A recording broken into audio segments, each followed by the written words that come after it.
Well, hey everyone, I just wanted to do a little demo of SolForge, which is a trading card game, digital only on the computer, which is coming out, well, relatively soon. They don't have a date for it. It's in closed beta right now, and I happen to get an invite. But I'm enjoying it quite a lot, and has some pretty neat mechanics, so I thought I'd at least, show people how it works, so if you're interested, you can look forward to it coming out, and we could play against each other. It is a trading card game with blind packs, meaning that you buy a pack without knowing what's in the pack. Digital cards only, so it's just through your account on the game's service. I believe they said the booster packs are going to be $2. I'm not sure how many cards are in them though, and the starter decks, which are predetermined, so when you buy a starter deck, you know what's going to be in it. They're all going to be the same. Are going to be $5, and there are 4 starter decks, one for each of the factions. Well, let me show you that. I'll go and I'll create a game. I'm just going to be playing against the AI because that's all that's available right now. I bought all 4 starters.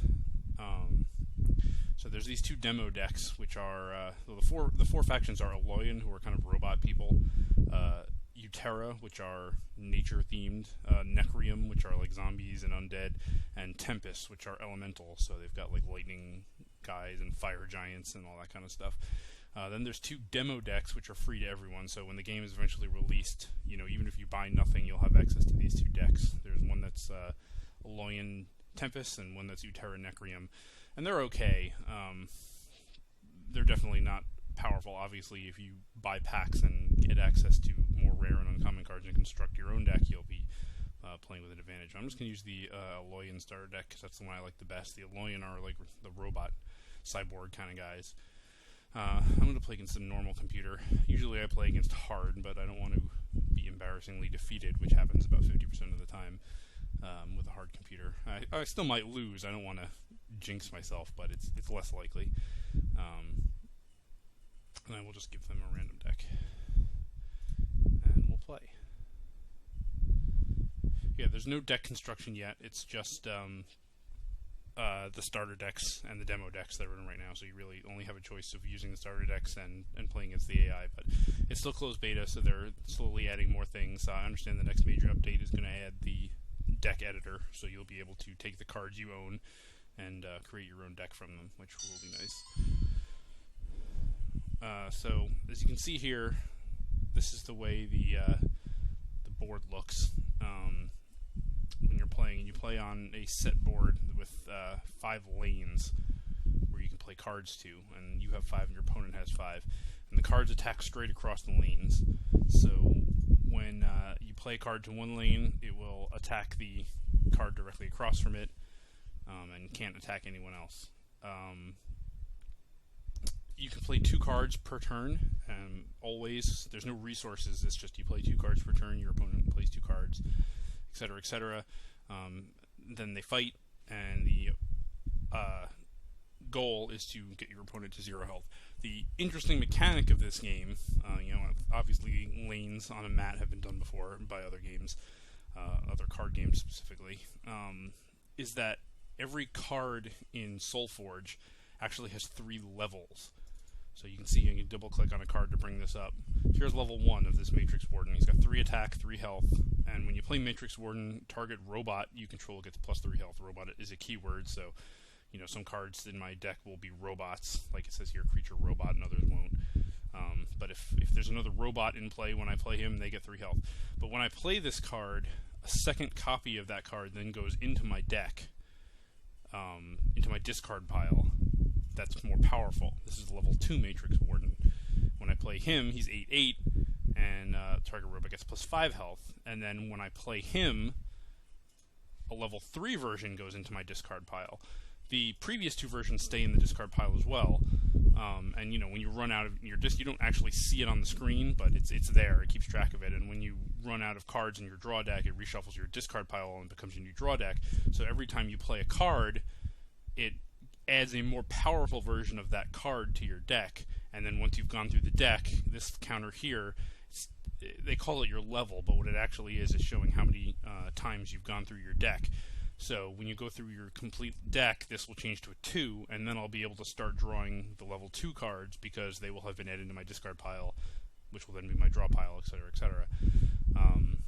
So it's kind of, not only do you have the strategy of playing your cards where it will do best versus the creatures your opponent is playing, it also is a strategy of which cards do I want to level up to have the more powerful version of later.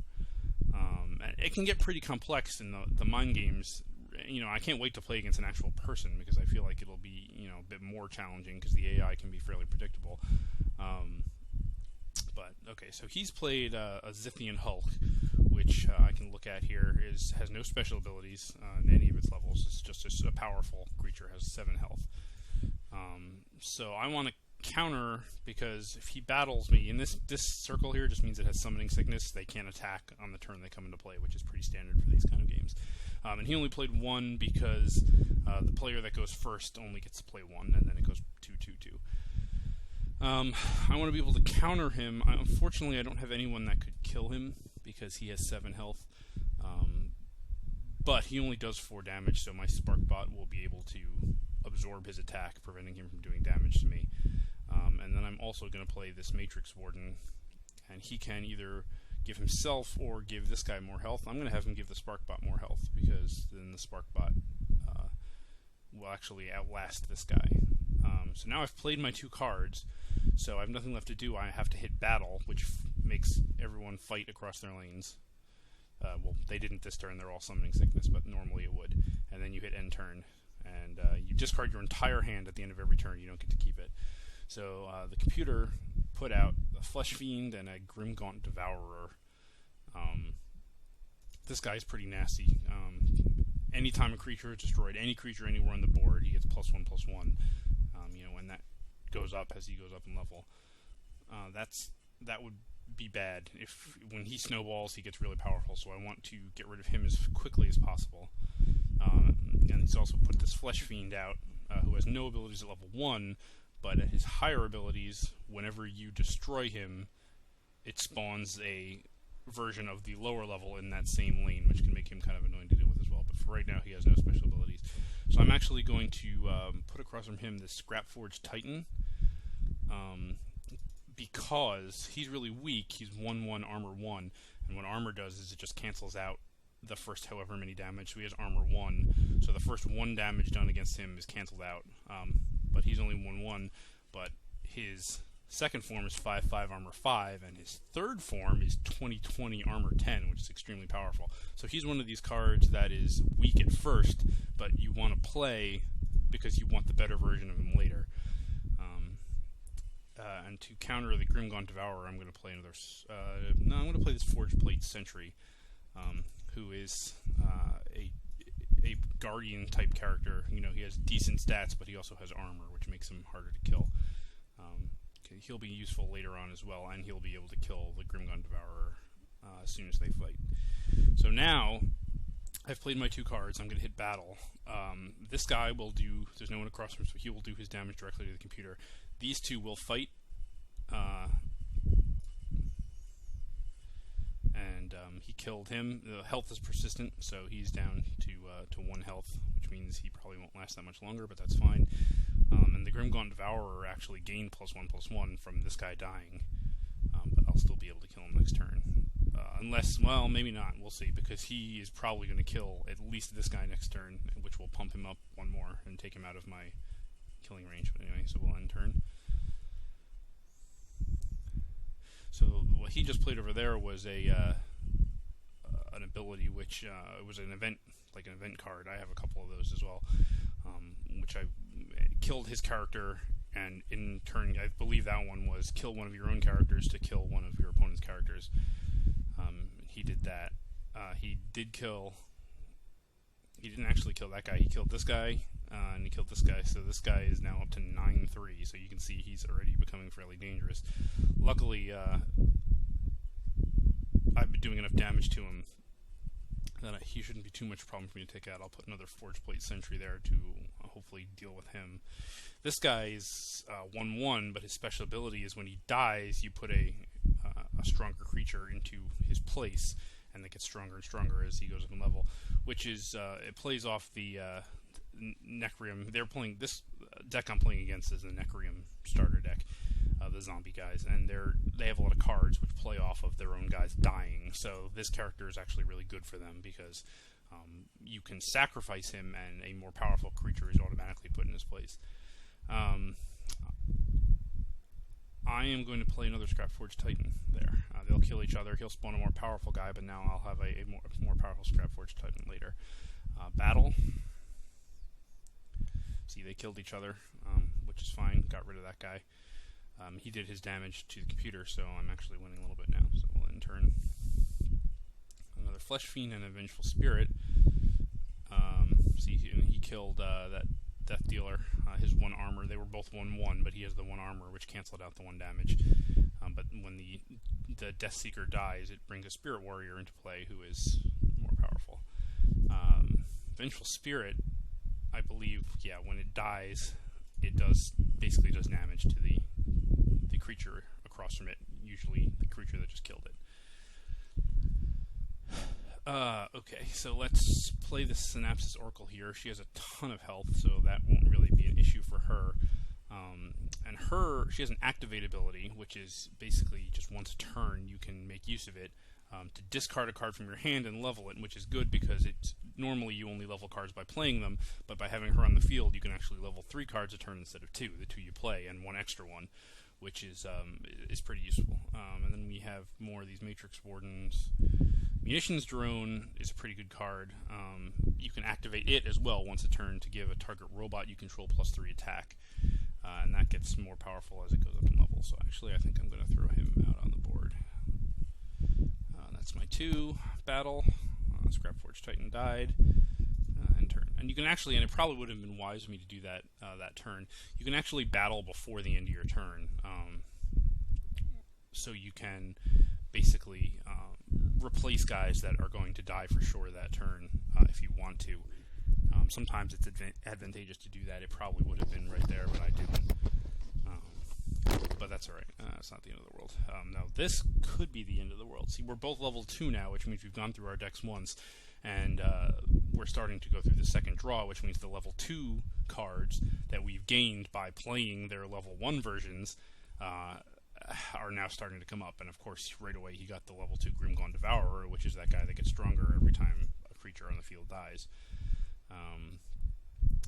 He's across from this Munitions Drone, which is not going to be able to kill him. I do have Tech Upgrade, which gives a robot +2/+2 and armor 1, but that's not going to do a whole lot in that particular case. This guy's also a problem. He's 8 and 11. So I'm going to put a level 2 Forge Plate Sentry there. He's 9/9, but he also has 3 armor, which means this guy effectively is only going to do 5 damage to him. So all other things remaining equal, they should kill each other before either of them does any damage. He's going to do 5 damage to me, but I think I'm just going to take it because I'd much rather guard against this guy.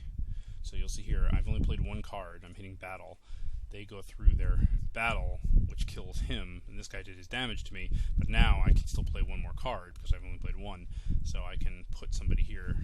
We'll put this other Forge Plate Sentry there, actually, to guard against this guy. And this lane is still open, but I'd rather have this lane open than that lane open in this case. This is not a terribly good situation for me, though, because he's going to be able to play 2 more cards next turn, and I've already got 1 thing open.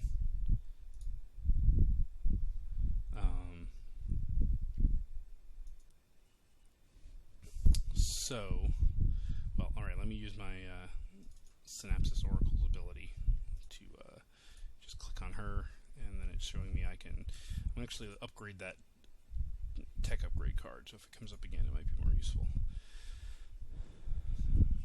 Okay, so he only played 2 level 1 cards, so that's not too bad. And the Grimgaunt Devourer was killed by my Forge Plate Sentry, which is fantastic, because he was by far the biggest threat on the board.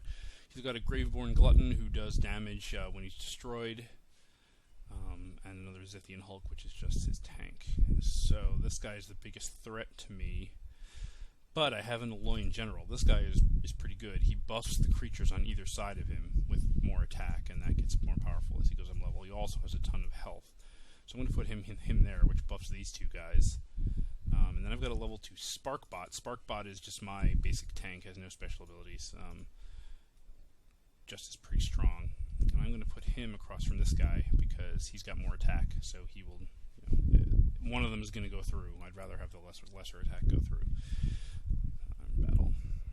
They killed each other, and everything else stayed the same. So he used that Grave Pact card again to kill his guy and kill my general.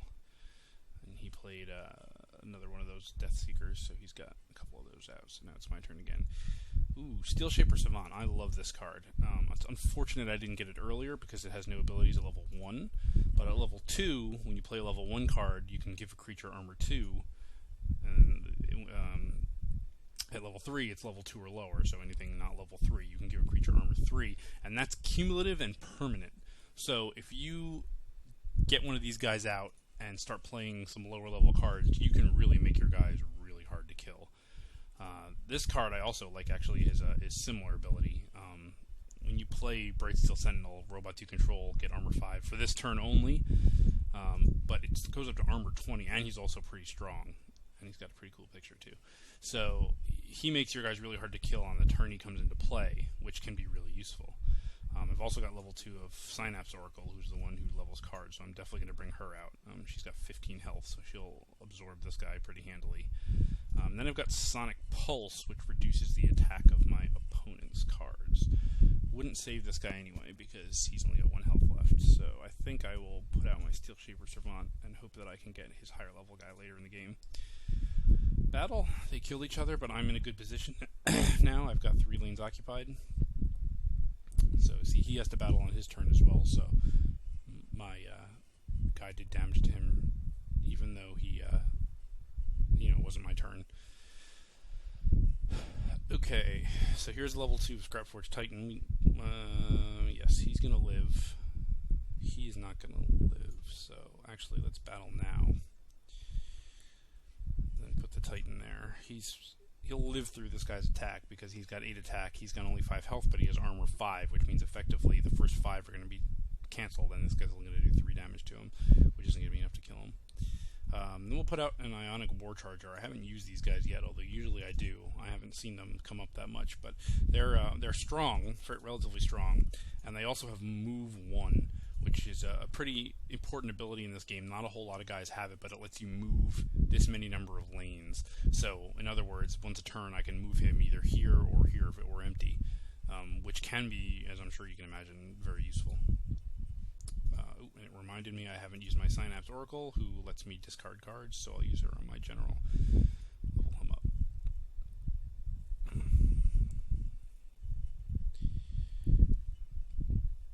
See what he did there. Flesh Fiend is the one where if it dies, the lower level version of itself comes into play. He played level 3, immediately cast Grave Pact on it to kill one of my guys, and then it just spawned the level 2 version in its place, which is pretty sneaky. Luckily, I can still deal with that. Put Scrapforge Titan there. Another Steel Shaper Savant came out. Level 1. I wish I had gotten them earlier, as I was saying, but that's fine. I could actually move him if I wanted the damage to be done, but then I'll take this 8 damage next turn. Doing 4 damage is not worth taking 8 damage. Actually, I'm going to take it anyway because he died. I didn't even think about that, so I should have done that, but oh well. I'm still winning pretty handily. This game tends to snowball. Once it starts to end, it ends pretty quickly. Okay, so here's Steel Shaper Savant, level 2. I'll put him there. Now every time I play level 1 card, I can grant a robot I control armor 2. And luckily I have some. So I'm going to play this Sentry here. He's not going to last against this guy, but at least he'll block that 14 damage. And I can give him an additional armor 2 because he's a level 1 card and plays off his ability, and that will make him absorb a little bit more damage. Or battle. See, he's got these annoying guys that basically respawn. That's part of the Necrium kind of function. Alright, I've got this level 3 Forge Plate Sentry now, who I will put there to block his strong guy. Technosmith is just like the Oracle, except it just happens once when you play him. You can discard a third card to level it. I'm not going to bother with that. I'd rather have this munitions drone out. Wherever he goes, he's basically just going to be a roadblock. So if he'll go there, do my 5 damage with the Titan. He took him out. And keep going. Alright, good. We're both at the point now where we can be playing level 3 cards, but he obviously didn't have any in his hand that turn. He played 2 level 1 guys, which is... Or he played a level 2 and a level 1 guy, which is really good for me, because it's less of a threat. I now have some level 2 guys, including this level 2 Aloyan General, who's going to seriously buff the attack of the 2 guys on either side of him, which is fantastic. In addition to that, I have this Matrix Warden who will more than be able to handle the guy he turns into, and I can give a robot plus 5 health. I'm going to give it to him so that he stays around a little bit longer. See, that was a good turn. This will probably be over pretty shortly. He played a powerful guy there. He got wiped out immediately. I have now a level 3 Aloyan General who's like completely turned into a cyborg. He gives plus 6 attack to the guys on either side of him, so I'll stick him there. This is going to be over this turn. Put out Steel Shaper Savant, but battle. I win. So I reduced them to -17 and killed them. So that's SolForge. It's pretty cool. I'm looking forward to the later releases, and eventually it going completely, out there. I think the prices are pretty reasonable if you like trading card games. Some people don't like the gambling aspect of blind buy packs, but I kind of like it. And the packs are only going to be $2 for, I'm going to guess, 8 or 10 cards, although I don't know because I don't think they've said yet. But so that'll be pretty cool, and it's pretty reasonably priced. I think you could probably spend $10 a month on it, which you would pay for any kind of subscription online game anyway, and end up with a decent amount of cards pretty quickly to make a good deck with. So yeah, SolForge looks fun.